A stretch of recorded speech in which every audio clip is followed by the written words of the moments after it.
Hello to all of our Wahoo parents. My name is Jim Ryan, and I'm the president of the University of Virginia. My other job, along with my wife Katie, is being a parent of our 4 children, including 2 in college. My oldest is a junior, and my second oldest just started his freshman year.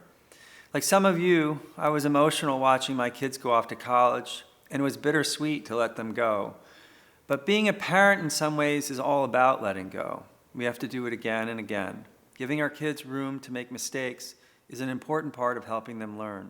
And it's only by learning that the children we love, the ones we raised, will grow into the young men and women we know they can become.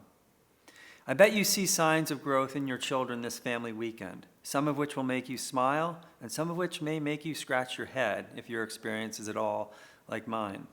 But I've become convinced that this is all part of the remarkable process of transitioning from childhood to adulthood, and it is a privilege to be a part of this journey with all of you and your amazing children. Thank you for everything you're doing, and I look forward to seeing many of you on the grounds over Family Weekend. Please don't hesitate to introduce yourselves if we run into each other. Just as a heads up, I won't be wearing a greeter t-shirt this time around.